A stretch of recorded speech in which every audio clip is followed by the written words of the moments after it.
Thinking about starting a YouTube channel but don't know where to start?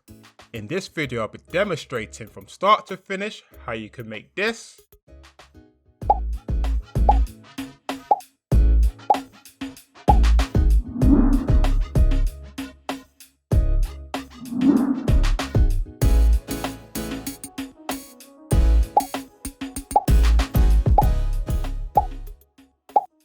just using Microsoft PowerPoint. Recently I've been getting a few DMs about how I make my FPL videos, and people are often surprised when I respond back saying I mostly use Microsoft PowerPoint. So why PowerPoint, you ask? Well, for one, it's cheap. I think almost everyone has Microsoft Office. 2, it's simple to use, ideal for those with very little editing experience. 3, it's perfect for making video templates, which is essential if you're aiming to upload videos consistently on YouTube. And 4, it's easy to integrate with OBS for live streaming. Before I commence, this is quite a long video, so I have structured the video into timestamps so you can quickly click on the relevant topics you're most interested in. In addition, I've made this PowerPoint template available to download, which you can find in the first link in the description box below. Okay, that's enough rambling from me. So how do I create my FPL content using Microsoft PowerPoint? So the first thing to do, or what I tend to do first, is create the graphics. In this particular example, the video is essentially made up of 3 slides. Slide 1, Team Review, where you discuss how your team performed in the previous game week. Slide 2, Game Transfers, where you discuss your transfer thoughts for the following game weeks. And slide 3, Team Preview, where you suggest your potential team lineup for the upcoming game week. So let's begin by opening up a new PowerPoint document. By default, the slides in PowerPoint has an aspect ratio of 16:9, which is what you want for YouTube videos. If for whatever reason your slide is set to the wrong dimensions, you can adjust the size by going over to Design, Slide Size, and scroll and select the widescreen option. Now that we are happy with the slide size, we want to get rid of these text boxes by simply selecting and pressing the delete button on your keyboard. Next, we want to duplicate the slide 3 times by right-clicking on the current slide in the thumbnail panel, right-click and select Duplicate Slide. With 3 blank canvases now ready, we can now start creating our graphics. When it comes to the graphics, the main tabs you really need to be familiar with is the Picture tab, the Shapes tab, and the Text Box tab. For the background, I'm going to use this FPL style image. Of course, you can use whatever image you want. To do this, on the ribbon above, tap Insert and then tap on Pictures, and simply navigate to where your image is stored. Then using the corner handles, resize the image to your desired fit. Next, let's create the backdrop for the football pitch. On the Insert tab, under Shape option, select the rectangle and click anywhere in the workspace and then drag to size the shape in place. Again, you can adjust the size manually by using the corner handles, or for more precise control, use the size options on the right. You can also change the fill and outline color by selecting your desired color in the drop down menu above. With the backdrop now complete, I'm now going to insert the football pitch. I did in fact use Adobe Illustrator to create this, but I have made this available within the PowerPoint template, which you can get access to via the link in the description box below. So with the background scene now complete, it's now time to create the football player graphics. Again, using the shape tool, I'm going to start with creating the title block. Within the title block, I'm going to add 2 text boxes, one for the player name and the other for the player's points and opposition. You can change the font, type size and color via the home ribbon above. With the title block now complete, the last thing to do is to add the player. You can get images of football players via the Fantasy Premier League website under the Players section subpage. Save the image Then whilst back in PowerPoint, insert the image via the Pictures tab and size the image to suit. Then the last thing to do is to group the items. To do this, hold down Control while selecting each object, or for speed, hold and hover above all objects, then right click and select Group. With all the objects now grouped, this allows us to move the object as one. We can now copy and paste and then change each individual player. With these basic skills and using the Picture, Shape and Text Box tab, we can now complete the remaining graphics. Useful tip, but not essential, but when you've completed your graphics, I would highly recommend you label them all. You can do this by clicking the Home tab, click Select under the Editing menu, click the Selection pane, the third option from the drop-down menu. A pane will now appear on the right-hand side of your screen, displaying all the objects in your current slide. Select the object you wish to rename. This will highlight the default name. Double-click and type in a new name and press Enter to complete. The benefits of this is the Selection pane allows you to easily identify objects as well as hide objects on the slide by switching the eye icon on or off. For those of you who are familiar with Adobe softwares, it works exactly like layers, so you can set objects behind or in front by dragging the object below or above. So with all the graphics now completed and labelled, the next stage is to animate the graphics and transition the slides. PowerPoint essentially has two effects: transition effects and animation effects. Animation effects are animations that apply to an object, i.e. text, shape or picture, within the current slide, whereas transition effects are animation applied to the whole slide. In this tutorial, I will be demonstrating and using both. So for example, using the animation effect, let's say I wanted to animate the goalkeeper. To do this, I will need to first select the goalkeeper, then click on the Animations tab. By default, the ribbon only displays 8 animations. But if you click on the small arrow on the far right, this will display many more. Here you can see the options to choose from are divided into 4 types. The green options are the entrance animations. This type of animation is used to introduce the selected object within the slide. The yellow options are the emphasis animations. This type of animation is used to animate the selected object already present on the slide. The red options are the exit animations. This type of animation is used to exit the selected object within the slide. And the last options are the motion path animations. This type of animation is used to move the selected object from one place to another along a predefined path. In my case, I want the goalkeeper to appear using the zoom entrance animation effect. With the animation now assigned, we can view the animation by clicking the preview button. Nice. We can adjust the speed by heading over to the timing group.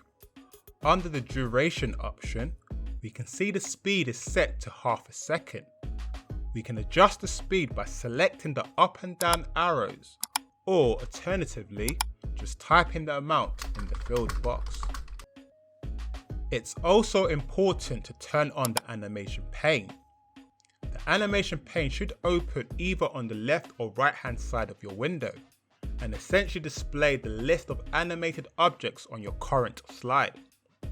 So for example, we currently just got the one object, i.e. the goalkeeper animated. So let's say next I wanted the defense to follow up with the same zoom effect. Firstly, I will need to group the defense so they become one object. Then like previously, head over to the animation tab and select the zoom effect. Easy. You will now notice there's 2 animated objects displayed in the animation pane. The next step will be to sequence the animations. At the moment, the animations are initiated by mouse clicks. However, as our end goal is to export the file as a video, we want the animations to activate automatically.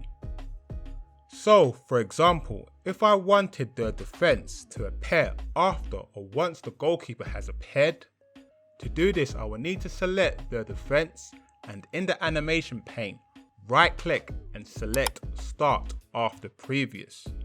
This essentially means the effect will proceed as soon as the previous effect, i.e. being the goalkeeper, has completed. I can then see how this looks by simply tapping on the animation preview button. Now if I wanted the defense to appear at the same time, I would select Start with Previous instead. You can also delay the start of the animation by heading over to the timing group and entering the amount you want the animation to delay by.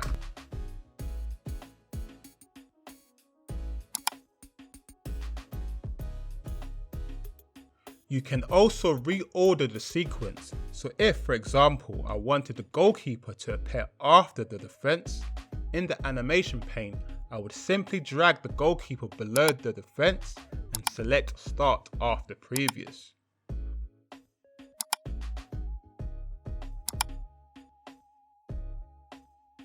With these basic skills, we can now complete and animate the remaining objects. With all the graphics now animated, the last thing to do is to add the transitions between the slides. Transition is basically the visual effects that occurs when you move from one slide to the next. So the first thing to do under the transition tab in the advanced slides section, we want to ensure the on mouse click is unchecked and the after is checked instead. You want to do this for all your slides. This essentially means the next slide will start automatically once the previous slide is completed, rather than it be initiated by a mouse click, which is often used for presentation purposes. Once that's done, for each slide, simply select the transition effect. For this particular example, I'm going to use the comb effect, but of course feel free to test and explore different options. You can also preview the transition by clicking the preview icon on the top left. With the transition and the animation effects now in place, we can now review the final outcome by clicking the projection icon on the top left.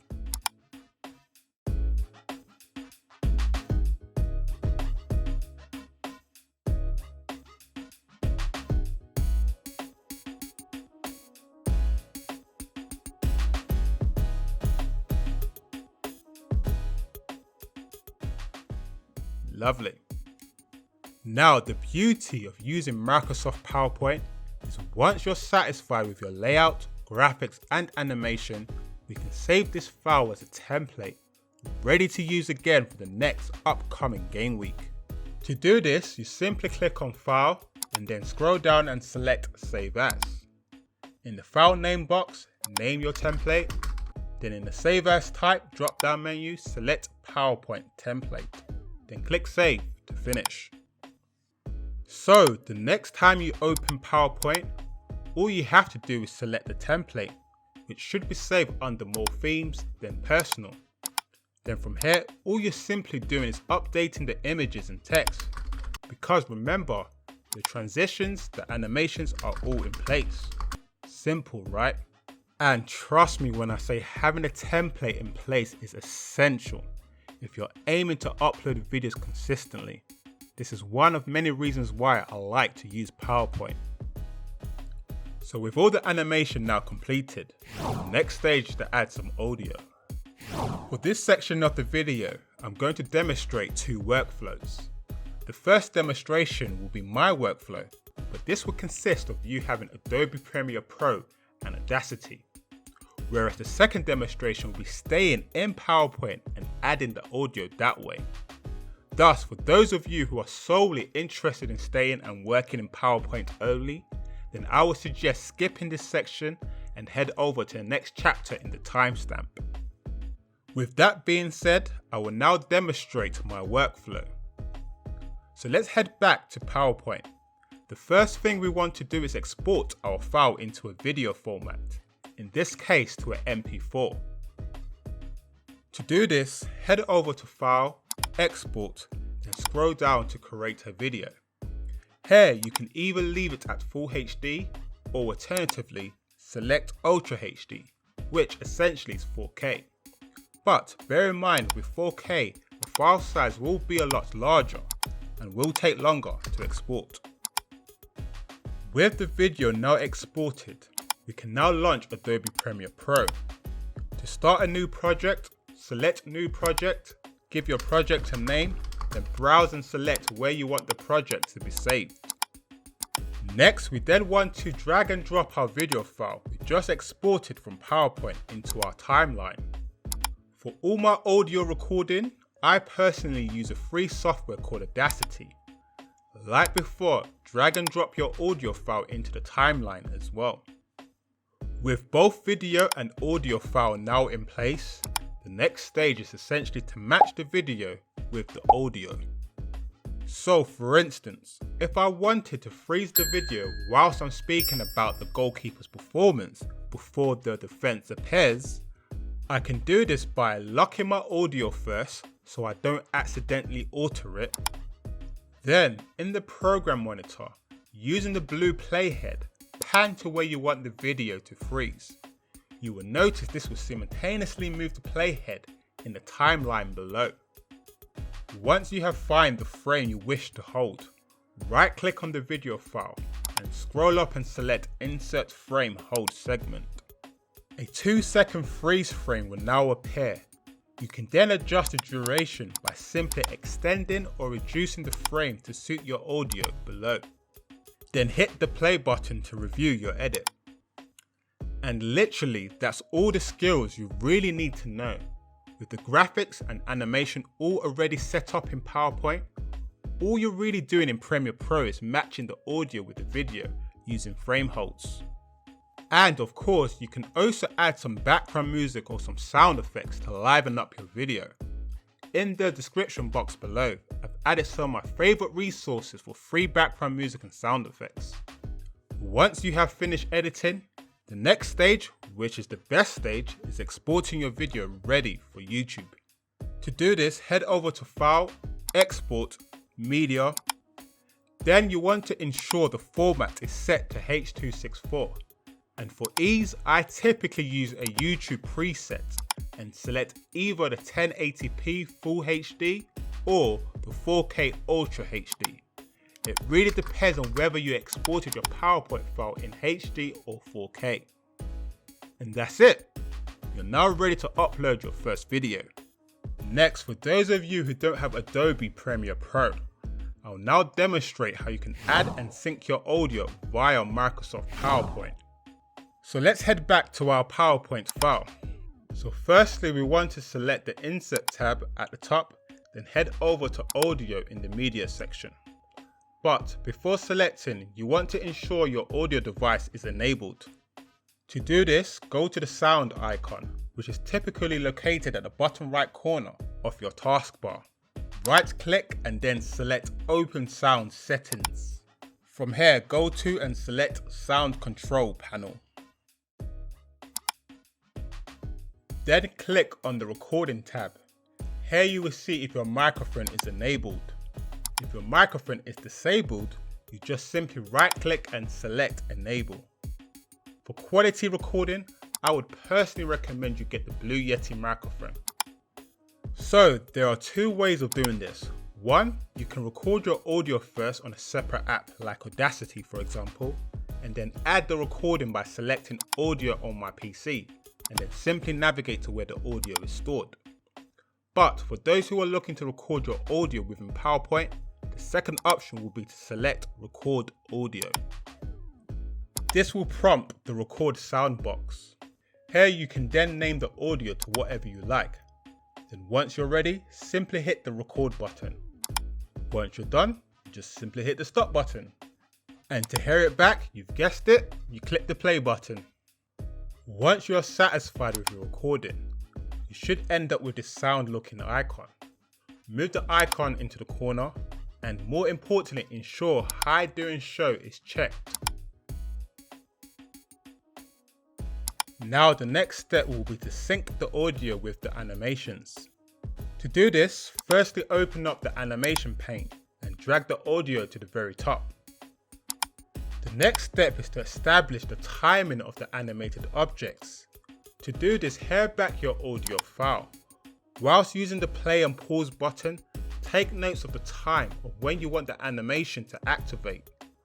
Once you've completed that, the final step is to modify the timing of the animation to match your time notes. To do this, first click anywhere on the animation pane, followed by Ctrl A on your keyboard. This will highlight and select all the objects. Then in the start box, select with previous. Once you have done that, click on each animation individually and change the delay time based on your time notes. When you are done, your audio and animation should match perfectly. You can preview the final outcome by clicking on the projection icon. If you want to add a sound effects to your animation, you can so by selecting the animation to which you wish to add sound.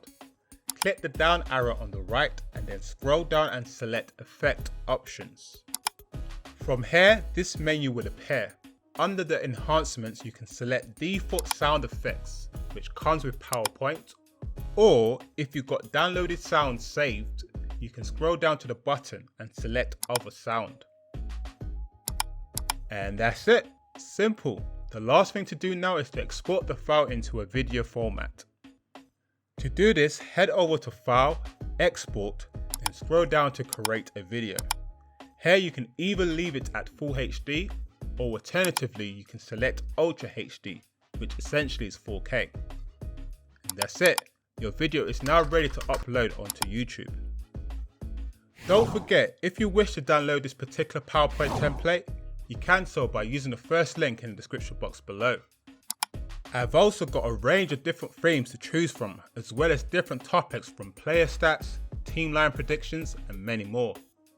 All templates are object based, thus fully customizable with all the animation set up in place. Full disclosure, this is a paid product, but I am running a 30% discount. Just type in discount 30 in the checkout to activate the code.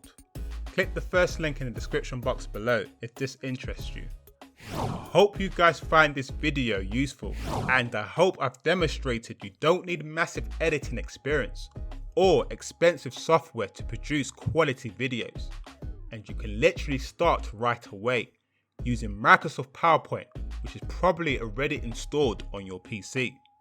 Please don't forget to hit the like button if you found this video useful today, and consider subscribing for more. In fact, before I leave, I'm considering doing another video tutorial on using PowerPoint with OBS for live streaming.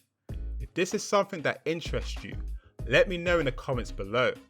Or if you have anything specific you would like me to cover, whether it be YouTube thumbnails, Adobe Premiere, or best recording equipments, let me know, share your thoughts and ideas in the comments below. Otherwise, this is my FPL strategy, and I'll see you guys in the next video. Peace.